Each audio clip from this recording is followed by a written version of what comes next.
안녕하십니까. 사회복지사 1급의 고병갑입니다. 이번 시간에는 2교시 2영역 사회복지 실천 기술론에 대한 기출문제 분석을 이끌어 가겠습니다. 26번부터 50번까지 25개 문항 되어 있지요. 그래서 사회복지 실천론과 겹치는 영역이 있어서 좀 2교시는 좀 학습하기 편합니다만은 그래도 시험이라는 것은 언제나 부담스럽지 않습니까? 그래서 기출문제 지나간 문제로 버리지 마시고 여러분들이 확보하고 있어야 됩니다. 자, 26번 보시면 사회복지 실천에 지식과 기술을 습득하는 방법으로 옳은 것을 모두 고른 것은 지식과 기술을 습득, 사회복지 실천에 휴먼 서비스한 사회복지 실천에 있어서 지식과 기술을 습득하는 방법은 그것이 비도덕적이고 비윤리적이 아닌 이상은 모든 것이 다 하나의 방법으로 위치를 가지고 있을 겁니다. 사례관리를 개최하여 통합적 지원 방법에 대한 사례관리를 개최한다. 가족치료 모델을 이야기하여 해결 중심 가족치료 세미나에 참석한다. 가치갈등 문제에 대하여 직장 동료에게 자문을 구한다. 초점 집단 면접을 실시하여 이용자 인식을 확인한다. 그것처럼 이건 사례관리 효율이라든지 세미나 참석이라든지 자문 또는 초점 집단 면접 다 이런 등등은 사회복지 실천에 필요한 지식과 기술을 습득하는 방법의 한 영역이라고 볼 수가 있습니다. 그렇기 때문에 모두 고른 것은 답은 5번이 되겠습니다. 다음에 27번을 보시면 27번에 집단 사회복지 실천의 중간 단계에 해당하는 내용으로 옳은 것을 모두 고르면 사회복지 집단 사회복지 실천이지 않습니까? 거기에는 준비 단계, 초기 단계, 중간 단계, 종결 단계로 이렇게 나눠볼 수가 있는데 그중에 지금 중간 단계를 말했습니다. 중간 단계. 거기 보면 중간 단계는 어찌 보면 개입 단계라고 우리가 설명할 수가 있습니다. 중간 단계, 사정을 거쳐서 이제는 개입을 하게 되는데 개입 단계, 성원의 내적 변화를 파악하게 개별 상담을 실시한다. 그렇죠? 개별 상담 실시합니다. 개입이죠. 성원들의 참여를 촉진하기 위해 집단 목적을 상기시킨다. 이것도 개입 단계에서. 하위 집단의 의사소통과 상호작용 빈도를 평가한다. 하위 집단의 의사소통과 상호작용을 평가한다. 하위 집단, 이건 놔둬보시고. 그 다음에 집단에 대한 의존성을 감소시키기에 모임 주기를 조절한다. 모임 주기를 조절한다. 이렇게 되어 있습니다. 여기 보면 모임 주기, 의존성 감소라든지 모임 주기의 조절이라고 하는 것은 이것은 평가 및 종결 단계에서 나오는 겁니다. 이건 평가 및 종결 단계가 되겠습니다. 그렇기 때문에 이것은 기억 니은인데 디귿번호 문제가 있습니다. 하위 집단의 의사소통과 상호작용 빈도를 지금 우리가 그냥 사회복지 실천이 아니라 집단 사회복지 실천 아니겠습니까? 그렇기 때문에 여기서는 기억 니은인데 여기 문제는 기억 니은이 없지 않습니까? 그렇기 때문에 여기서는 기억 니은은 틀릴 리가 없죠. 기억 니은이 들어있는 단계에서 니을이 없는. 그렇기 때문에 여기서는 당연히 답은 3번이 될 수밖에 없는 해결 기법입니다. 답은 3번이 되겠어요. 28번에 보시면 집단 성원의 주도성이 높은 것부터 순서대로 나열한 거다. 자, 집단의 종류, 자조집단, 성장집단, 교육집단, 치료집단. 많은 집단이 있는데 거기에 보면은 집단 성원의 주도성이 가장 높은 것은 집단 성원의 주도성이 가장 높은 뭐니 해도 집단 구성원 스스로가 스스로의 문제들을 풀어가기 위해서 서로 돕는 자조집단이 가장 높을 겁니다. 집단 성원들의 주도성이 가장 낮은 것은 전문가가 주도하는 치료 집단일 것입니다. 높은 것부터 주도성이 높은 것은 자조집단이 가장 높고 가장 낮은 것은 치료 집단일 겁니다. 성장은 커가는 거지요. 스스로 커가는 거기 때문에 자조집단, 성장집단. 교육은 물론 전문가가 주도해서 이끌어가는 거지만 학습자나 성원의 참여도도 중요합니다. 때문에 자조집단, 성장집단, 교육집단, 전문가가 사실은 모두 이끌어가는 기억, 니은, 니을, 디귿. 기억, 니은, 니을, 디귿. 답은 1번이 되겠습니다. 그래서 표현은 어려웠으나 접근할 수 있지요. 다음에 29번을 보시면은 사회기술훈련에 활용되는 29번에 보시면은 29번에 집단 성원 간의 관계를 파악하는 사정 도구에 관한 설명을 합니다. 자, 집단 성원 간의 관계를 파악하는 집단 성원 간의 관계를 파악하는 겁니다. 자, 거기는 당연히 사유성 측정법이라고 하는 소시오메트리를 사용합니다. 소시오메트리라고 하는 것은 집단 내 성원들 간의 관계를 파악하고 집단 내 성원들 간의 친소 여부를 파악하는 것을 이게 소시오메트리라고 하는데 그 결과물을 그림으로 그린 것은 소시오그램이라고 하는 것이고 그 결과물을 행렬표로 만들어 놓은 것은 소시오매트릭스라고 하는 것입니다. 소시오메트리, 성원 간의 상호작용 빈도를 기록한다. 상호작용 빈도를 기록한다. 상호작용 차트, 집단 성원에 대한 다양한 측면의 인식 정도를 평가한다. 소시오그램, 성원 간의 관계를 표현한 것으로 고마웠군요. 하위 집단의 유무를 알 수 있다. 목적 달성 척도, 목적 달성을 위한 집단 성원들의 협력과 지지 정도를 측정한다. 의차별 척도, 가장 호감도가 높은 성원과 가장 호감도가 낮은 성원을 파악할 때. 자, 여기는 집단 성원 간의 관계를 파악하는 것은 소시오메트리와 소시오매트릭스가 되겠어요. 그러면 답은 1번과 3번이 돼야 되는데 성원 간의 상호작용 빈도를 수량화해서 빈도를 겨누는 것이 아니라 친소의 정도를 파악하는 어찌 척도로 본다면 서열 척도의 관점을 갖는 것이지 여기는 동간 척도의 관점을 갖는 것이 아닙니다. 빈도라고 하는 건 동간 척도의 관점이거든요. 그렇기 때문에 여기는 빈도가 아니라 상호작용 정도를 기록하는 것입니다. 그렇기 때문에 이것은 답은 1번과 3번 중에 3번이 답이 되겠습니다. 30번에 보시면 사회기술 훈련에 사용되는 기법을 모두 고른 것은 사회기술 훈련은 것은 대인관계 훈련이라고 설명할 수 있지 않습니까? 때문에 대인관계 훈련의 관계에서 보면은 거기는 모델링도 있고 역할 연기 같은 역할 학습도 있고 또 그러면 행동 시연 또는 강화, 코칭 이런 등등의 방법들을 씁니다. 코칭, 과제 제시, 모델링 뭐 이런 쭉 나와 있지 않습니까? 그 때문에 사회기술 훈련에서 활용되는 기법은 이런 등등 다양한 기법을 쓴다라고 설명을 합니다. 대인관계 기술을 훈련시키기 위해서는 이런 다양한 그래서 사회인의 한 구성원으로서 사회적 관계를 형성시키는 그 훈련에는 이런 코칭이나 이런 등등의 다양한 방법을 쓴다가 바로 정답이 되겠습니다. 답은 5번이 되겠습니다. 31번에 보시면 토스랜드와 리바스가 분류한 성장 집단에 관한 설명을 옳지 않은 것은 성장 집단이라고 하는 것은 집단의 유형 중에 치료 집단, 그중에 클라이언트의 잠재력 개발에 초점을 둔 목적을 두고 있는 바로 집단을 성장 집단이라고 합니다. 촉진자로서의 전문가 역할이 강조된다. 성원 간의 상호작용이 중요한 도구가 된다. 개별 성원의 자기 표출을 긍정적으로 인식한다. 자기 주장 훈련하는 거지요. 공동가업의 성공적 수행이 1차적 목표이다. 공동가업을 수행하는 것은 이것은 과업 집단이 되겠습니다. 공감과 지지를 얻기 위해 동질성이 높은 집단이거든. 이건 전부 치료 집단 중에 성장 집단에 대한 설명을 하면서 4번에서 과업 집단에 대한 설명을 했는데 답은 4번이 되겠어요. 32번에 보시면 다음 사례에 해당하는 단일 사례 설계의 유형은 단일 사례 설계라고 하는 것은 조사론에서만 나오는 것이 아니라 실천론이나 실천 기술론에서도 나오는 문제. 그렇기 때문에 적어도 2문제 아니면 많을 적에는 3문제로 이렇게 다루고 있습니다. 자, 여기 보면 단일 사례 설계 유형. 단일 사례 설계 유형은 A, B 설계, A, B, A 설계, A, B, A, B 설계. 또 그러면 A, B, A, C 설계.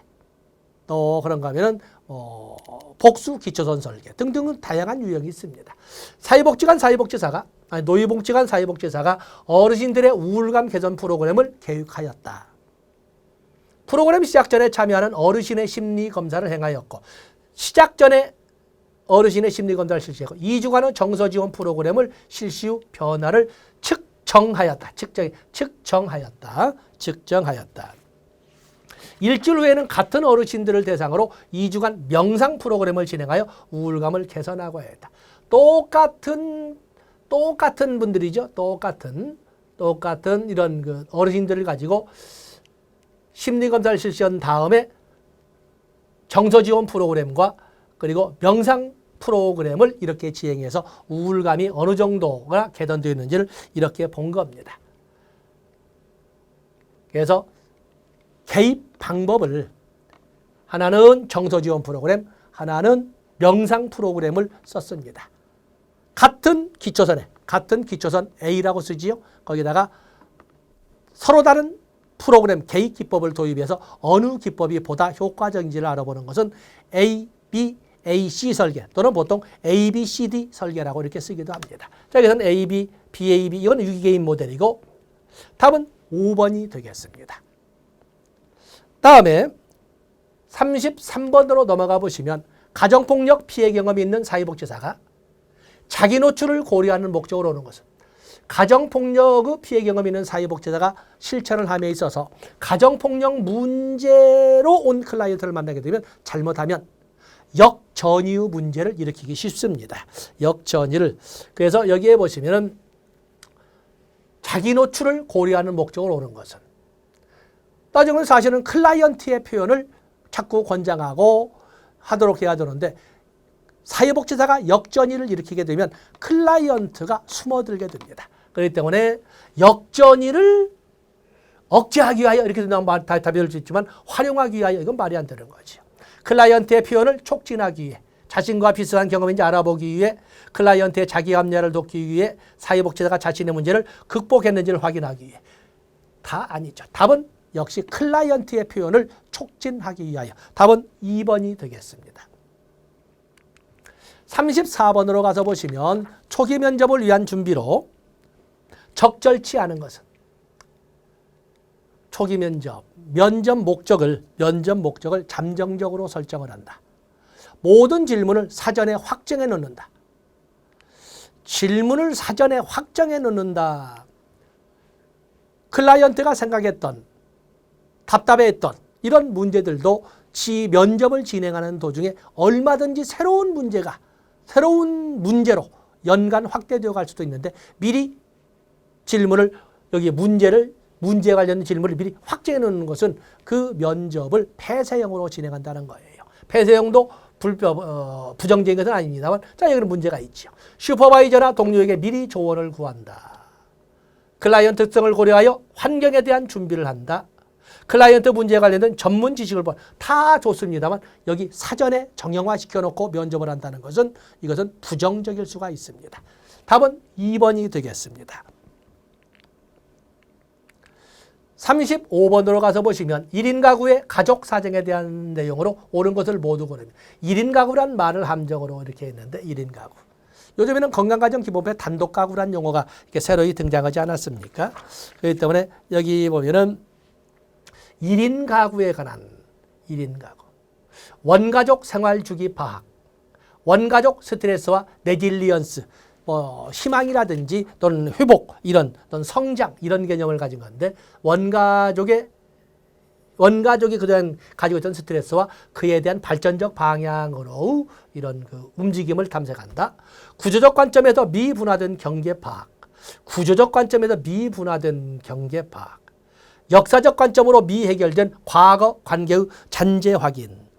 자, 1인 가구란 말을 함정으로 했습니다만 가족을 사정할 적에는 가족력 도표 등을 이용해서 이렇게 여기 나오는 것처럼 원가족이 과거로부터 지금까지 어떤 스트레스였으며 어떠한 희망적 방향으로 움직이고 있는지 그리고 가족 구성원들 간에 이 경계선 소위 자아의 분화나 미분화 경계선의 명확하나 아니면 경계선의 불명확 이런 것을 파악하는 거지요. 또 역사적 관점에서 미해결된 과거 관계 역사적 관점이라는 말이 너무 이제 거시적으로 한 것 같습니다만 많은 분들이 여기를 불편해했습니다만 그냥 이것은 가족력 도표를 통해서 파악해 볼 수가 있습니다.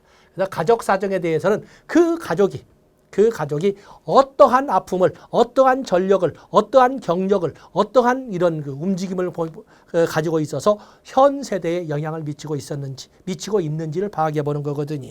그렇기 때문에 여기에서 옳은 것은 모두가 해당이 되어 있고 함정은 역사적 관점이란 말에서 이렇게 했습니다만 3번이야 당연히 미누친 모델을 통해서 여러분들이 접근했을 것이고 4번 역사적 관점이라는 것은 가족력, 히스토리, 패밀리 히스토리 생활력, 라이프 히스토리를 가지고 이렇게 볼 수 있다는 것입니다. 그래서 이 용어를 불편해 있는데 큰 부담은 아닙니다. 답은 5번이 되겠습니다. 36번에 보시면 다음 사례에서 사회복지사의 개입 방법에 관한 설명으로 옳은 것은 사회복지 개입 방법. 가정폭력으로 이혼한 영미 씨의 전 남편은 딸의 안전을 확인해야 양육비를 주겠다고 딸의 휴대폰 번호도 못 바꾸게 하였다. 영미 씨는 아버지의 언어폭력으로 인한 고통을 호소하는 딸에게 전화를 계속하여 받도록 하였다. 사회복지사는 이에 대한 사정평가 후 경제적 어려움에 대한 불안감이 가정폭력을 사실상 지속시킨다. 아빠가 계속 이 딸을 압력을 듣고 있죠. 지속시킨다 파악하여 양육비 이행지원 서비스를 받을 수 있도록 지원하고 아버지의 전화를 차단하도록 했다. 자, 이럴 때 사회복지사는 어떤 개입 방법을 썼는가라고 이렇게 봤습니다. 가족옹호, 가족 재구성, 이건 관련하고 재정의하기는 재규정하기니까 관련하고 탈삼각의 입법, 이건 자보현의 모델, 그다음에 균형 깨트리기, 이거는 미누친 모델에서 사용을 하고 있습니다만은 이 가족옹호, 정당한 권리가 있음에도 불구하고 권리 보장이 이루어지지 않을 때 그 정당한 권리를 행사할 수 있도록 사회복지사 개입해서 이렇게 전화도 끊지 못하는 이 상황을 조정하는 거거든요. 바로 이것을 우리는 가족옹호라고 설명을 합니다. 정당한 권리가 있음에도 불구하고 정당한 권리를 행사하지 못하는 가족을 위하여 그야말로 대변하고 지지해주는, 편들어주는 이런 기법을 썼기 때문에 여기에서는 답은 1번이 되겠습니다. 다음에 37번에 보시면 가족의 특성에 관한 설명으로 옳은 것을 모두 고르면 가족이란 뭘까? 가족. 사회 변화에 민감한 체계이다. 우리가 농업사회로 존재했던 옛날에는 대가족이 유리합니다. 그러다 보니까 가족들은 대가족. 물론 대가족을 실질적으로 이끌어가는 것은 큰아들, 장자 집안에서만 대가족이지만 또 작은 아들이나 작은 집들도 사실 그 부분에 전부 힘을 합쳐서 다 그 부분에서 다 고만고만하게 삽니다. 밀집되어서. 그래서 제사도 새벽에 지내면서 이렇게 하는 거거든요. 그렇기 때문에 그러나 산업화가 이루어지면서 이제는 이 가족이 핵가족화 되기 시작하고 자녀의 수도 그야말로 줄어들기 시작하는 거죠. 시대 사회 변화에 민감하다. 현대가족은 점차 정서적 기능이 약화되고 있다. 현대가족 그렇지요. 현대적 가족은 정말 이 사회적 집이 하우스냐 홈이냐, 물리적 공간인 하우스냐 아니면 심리적 유대감을 누릴 수 있는 그야말로 심리적 공간 홈이냐, 그레스 오브 홈이냐 아니면 그냥 하숙 집이냐 이걸 따져보는데 자꾸 하우스로 바뀌고 있지 않습니까? 정서적 유대감이 아주 약해지고 더욱이나 과학의 발달로 인한 통신기구의 발달 또 이 모바일 이런 걸로 해서는 같은 가족들이 같이 있으면서도 전부 자기 모바일만 바라보는 이런 그 흐름으로 바뀌지 않았습니까? 약화되고 있다. 다음에 가족의 현재 모습은 세대 간 전승된 통합과 조정의 결과물이다. 자, 그렇죠. 이건 좋고. 기능적 가족은 응집성, 적응성, 문제 해결력이 높은 긍정적 여기도 옳은 것은 모든 것이 답은 5번이 되겠습니다.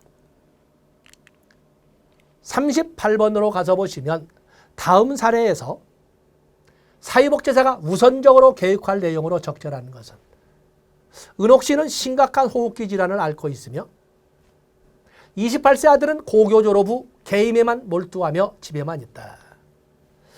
아들은 쓰레기를 건드리지도 못하게 하여 집은 쓰레기로 넘쳐나고 이는 은옥 씨의 건강에 치명적인 위협이 되고 있다. 은옥 씨는 과거 자신의 잘못과 아들에 대한 죄책감을 호소하고 있으나 서비스를 거부하며 아들에 대한 접근을 막고 있다. 자, 이럴 때 사회복지사가 우선적으로 계획할 내용은 뭘까? 치료적 삼각관계, 보현 모델에서 나오는 치료적 삼각관계. 아들과 은옥 씨 엄마 사이에 사회복지사가 개입해서 치료 목적의 삼각관계를 이루는 거죠. 가족 하위 체계 간의 경계 만들기. 아들에 대한 좋습니다. 가족의 기능적 분화, 이건 이제 보현의 자아 분화를 말하는 거고, 가족과 합류할 수 있는 방법 탐색하기. 서비스를 거부하니까 사회복지사가 이 둘 사이에 쓰레기도 건드리지 못하게 하고 아들에 대한 죄책감이 있음에도 불구하고 서비스를 아들에 대한 이런 서비스 거부와 접근을 막고 있는 이럴 때 어떻게 하면 이들 가족에 합류할 수 있느냐. 역설적 개입으로 치료자의 지시에 저항하도록. 역설적 지시라고 하는 것은 오히려 치료되어야 할 대상을 더욱더 확대시켜서 스스로가 포기할 수 있도록. 쓰레기 더 만들어? 아예 청소하지 마세요. 2달은 더 하지 마세요. 뭐 이렇게 한다든지 한번 더 고통을 받아보세요. 이렇게 한다. 이런 것은 전략적 가족치료에 나오는 역설적 개입이 되겠어요. 자, 여기 다 그럴싸한데 우선적으로 개입할 것은 이들 가족의 서비스도 거부하고 아들과 접근도 막는 이런 문제에 어떻게 사회복지사가 끼어들 수 있는가. 바로 그런 것은 바로 여기 나오는 합류하기. 구조적 가족치료, 비누친 모델에서 강조된 합류하기에 초점을 두고 있어야 된다. 답은 3번이 되겠습니다. 기능적 분화가 아니라 합류할 수 있는 방법 탐색이 답은 4번이 되겠습니다. 39번에 보시면 노인학대가 의심된다는 이유 신고로 노인보호 전문기관에서 상황을 파악하고자 하였다. 어르신은 사회복지사의 개입을 거부하며 방어적이다. 이 상황에 대한 분석으로 적절치 않은 것. 비난형 의사소통 유형이다. 물론 의사소통은 학자들마다 다양하게 설명하지만 보통 경험적 가족치료에서 사티어의 의사소통 모형이 있죠. 그래서 공격형 비난형. 여기는 뭐 대화의 공격형 대화.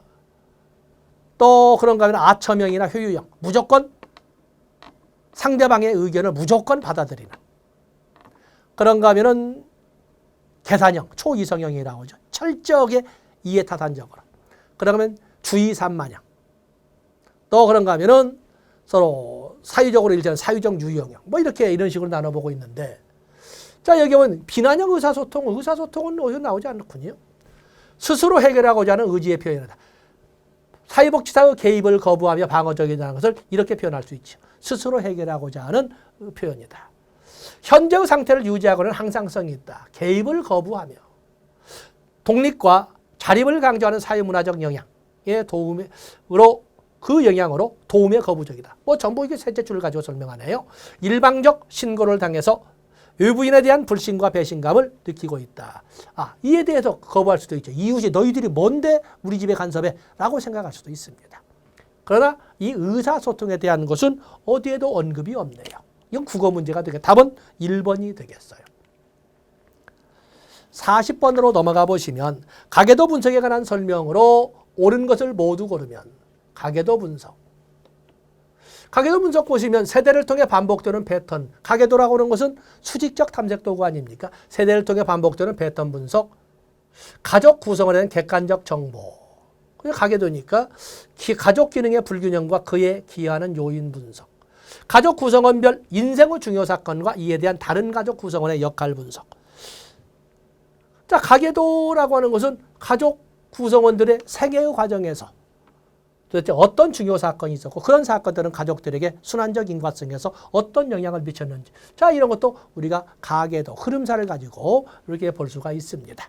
때문에 자, 여기는 모두 가계도 분석으로서 이런 것들을 모두 바라봐. 아마 많은 분들이 주관적이라고 할지 모르지만 가계도를 보면 그림으로 나타나기 때문에 이것은 당연히 객관적 자료를 볼 수가 있습니다. 답은 5번이 되겠어요. 41번에 보시면 알코올 중독자 당사자. 알코올 중독자 당사자는 치료에 거부적이다. 오늘따라 뭐 치료에 거부적인 많군요. 우선적으로 동기화되어 있는 가족들을 알코올 중독자 가족 모임이나 자녀 모임에 참여하도록 했다. 이때 사회복지사가 개입 시 고려한 내용을 옳은 것은 가족 항상성, 모델링, 재구조와 다세대 간 연합, 순환적 인과성. 알코올 중독자 당사자가 치료에 거부적이니까 이제는 가족들을 그들 가족 모임에 참여하도록 했어요. 도대체 어떤 의도로 그 당사자가 아닌 가족들을 이런 가족자 모임이나 자녀 모임에 참여하도록 했을까? 그 모습이 그대로 뭐냐면 지속되도록 하는 항상성이나 뭐 모델링은 전혀 관련이 없죠. 가족을 재구조한다는 것도 이건 전혀 관련이 없고 다세대 간 연합도 관련이 없고 여기서는 순환적 인과성이 되겠어요. 순환적 인과성. 그래서 한 가족이 미치는 영향이 어떻고 그에 대한 반응을 보일 때 당사자는 어땠고 다른 가족은 어땠고 이런 순환적 인과성을 가지고 의도를 했다. 어찌 보면 이것만이 아니라 다른 것을 보면 여기에 개입시킬 것이 없다는 것입니다. 답은 5번이 되겠어요. 그래서 한 가지 원인만 찾을 것이 아니라 여러 원인을 찾고 그 원인에 의한 그 여파가 어떤지를 다른 가족을 통해서 살펴볼 수 있도록 한다는 점에서 함정은 2번, 답은 5번이 되겠습니다. 42번에 보시면 클라이언트를 문제 중심으로 보지 않고 필요한 자원을 활용하거나 문제에 대처할 수 있도록 지지하여 자립을 가능하게 하는 실천 모델. 벌써 문제 중심으로 보지 않고 이게 이제 핵심이죠. 이것은 역량 강화 모델, 권한 부연 모델, 인파운트 모델이라고 이렇게 설명할 수가 있습니다. 답은 뭐 당연히 3번이 되겠어요. 43번에 보시면 심리사회 모델의 기법에 대한 설명을 옳지 않은 것은 1930년대 해밀턴에 의해서 제시가 되고 1960년대에 홀리스에 의해서 재체계화된 아주 체계화된 심리사회 모델, 통합 모델이지요. 심리사회 모델은 개입기법으로 아주 출제가 잘 되는데 직접적 개입기법으로 지시하기 기법, 직접 영향주기 기법, 지지하기 기법, 받쳐주기 기법, 또 그럼 탐색, 묘사, 환기법이나 환기법, 또 발달적 고찰이나 유형 역동 고찰이나 인간 상황 고찰 등으로 이렇게 볼 수가 있습니다. 발달적 성찰 또는 발달적 고찰이라고 그러죠. 현재 클라이언트 성격이나 기능에 영향을 미친 가족의 기원이나 초기 경험을 탐색한다. 과거의 경험이나 이런 것 등을 통해서 그것이 오늘날 클라이언트에게 어떤 영향을 미치는 것을 고찰하는 것은 바로 여기 나오는 발달적 고찰이 되겠어요.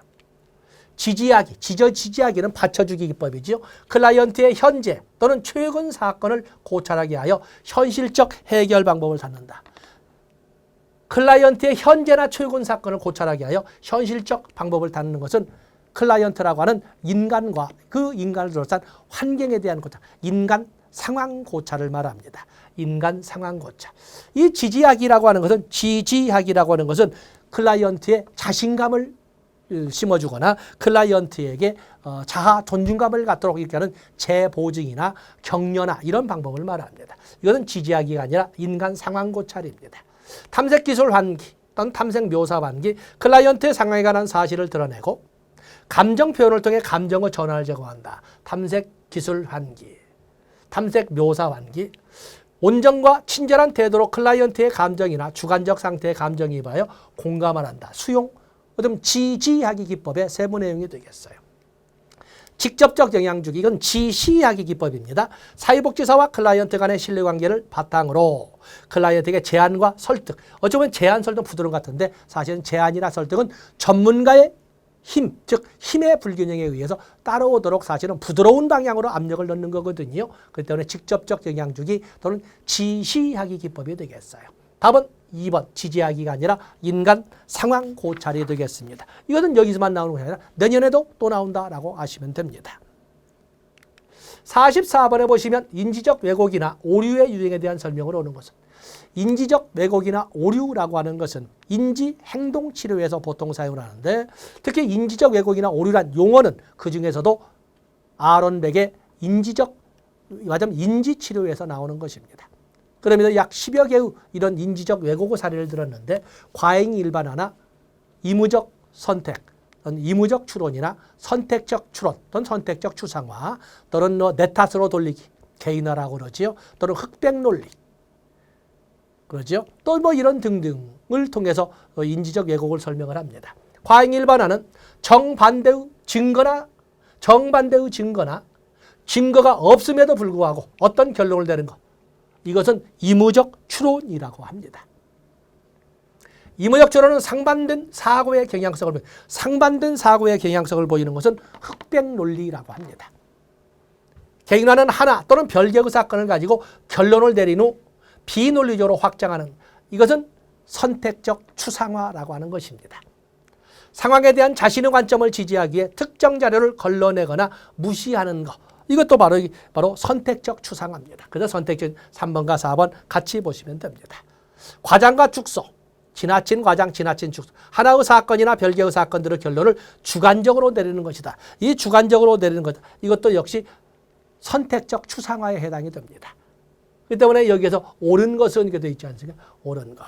그래서 답은 4번이 되겠습니다. 그래서 사실은 선택적 추상화를 가지고 이렇게 설명하면서 문제를 냈네요.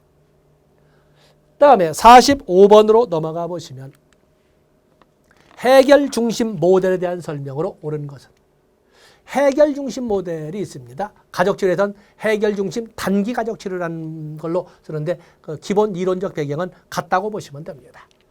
클라이언트의 문제의 원인을 심리 내부에서 찾는다. 문제의 원인을 심리 내부에서 찾는 것은 이것은 정신역동 모델입니다. 의료 모델을 기초로 문제 중심의 접근을 지향한다. 해결 중심 모델은 의료 중심 모델. 이건 전통적인 병리 중심의 모델이 되겠습니다. 다양한 질문 기법을 이용하여 클라이언트 대화. 바로 이것이 바로 해결 중심 모델입니다. 해결 중심 모델은 다양한 질문 기법을 끄집어내는데 면담 전 변화에 대한 질문, 기적 질문, 척도 질문, 뭐 이런 등등 다양한 질문, 관계성 질문, 다양한 질문이 나오면 2개 이상의 질문이 나오면 무조건 해결 중심 모델이나 해결 중심 단기 가족 치료 모델이라고 보시면 됩니다. 클라이언트에 준 것들 인식, 강점보다 문제에 초점을 아니죠. 문제에 초점을 인식이나 강점에 초점을 문제 초점을 둔 전통적 2번과 4번은 전통적 병리 중심 모델입니다. 신속한 문제 해결을 위해 행동 변화를 위한 새로운 전략을 가르친다. 행동 변화를 위한 새로운 전략을 가르친다. 이렇게 되어 있는데 자, 이것은 5번 같은 경우는 행동 수정 모델과 연결시키면 됩니다. 자, 여기에서 옳은 것은 답은 바로 다양한 질문을 기법은 답은 3번이 되겠습니다. 나중에는 이 다양한 질문 기법을 개별적으로 해서 아까 심리사회 모델에서 출제되는 것처럼 그렇게 출제하기도 합니다. 준비하셔야 됩니다. 다음에 46번을 보시면 청소년 정체성 위기, 결혼, 자녀 출산, 중년기 직업 변화, 은퇴 등 개인의 생애 주기에 따른 위기는 보통 우리가 위기개인 모델을 배우다 보면 위기의 종류에는 발달적 위기, 상황적 위기, 또 실존적 위기, 환경적 위기 등으로 이렇게 나누는데 이런 생애 주기에 따라서 발생하는 위기에 대해서 언급을 하고 있는 것은 발달적 위기라고 설명을 합니다. 자, 생애 주기에 따른 위기는 발달적 위기가 되겠습니다. 다음에 47번에 보면 문제 중심 기록의 특징으로 옳지 않은 것은 문제 중심 기록이라고 하는 것은 사회복지 실천 과정에 대한 기록을 문제를 중심으로 해서 하는 걸로써 다양한 기록 기법이 있지만 특히 소프 기법, 서브젝티브 인포메이션, 오브젝티브 인포메이션, 주관적 정보, 객관적 정보, 그리고 어세스먼트, 사정, 그리고 나서 프렌에서 머릿말만 가지고 소프 기법이라고 하는데 문제를 중심으로 하는 기법이 되겠어요. 현상의 복잡성을 단순화시키고 부분화를 강조하는 단점이 있다. 그렇죠? 부분화를 강조하는, 특히 문제라고 해서 특정 문제의 부분화를 강조하는 단점이 있다. 문제 유형의 파악이 용이하며 책무성이 명확해진다. 클라이언트의 주관적 진술과 사회복지사의 관찰과 같은 객관적 자료를 구분한다. 서브젝티브 인포메이션, 오브젝티브 인포메이션 좋습니다. 클라이언트의 문제 상황을 진단하고 개입 계획을 제휴한 문제 목록을 작성한다.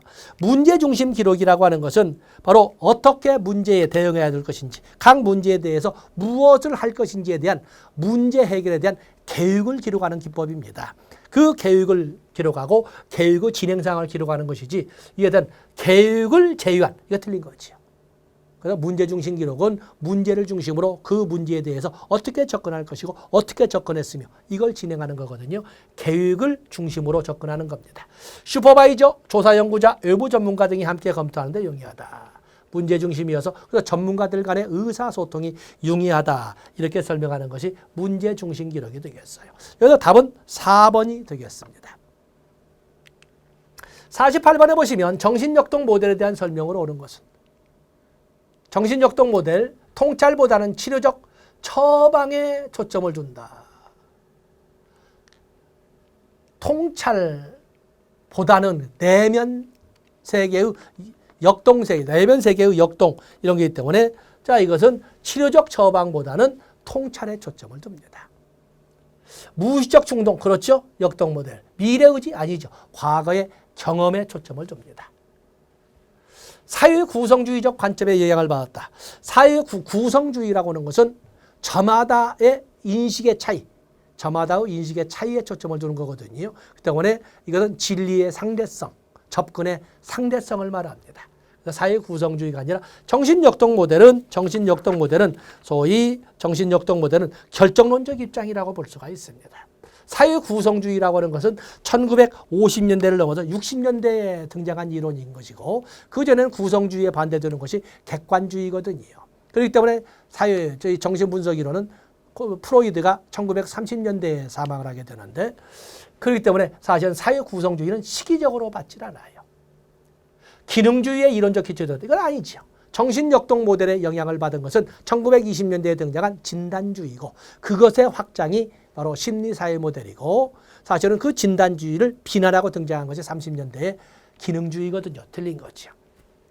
자유연상, 훈습, 직면의 기술을 사용한다. 직면이라는 것은 함정을 받습니다만 훈습의 내용에서 직면하고 반복, 숙달시키는 것을 말하기 때문에 답은 여기에서 정신역동 모델에 관련된 것은 5번이 되겠습니다.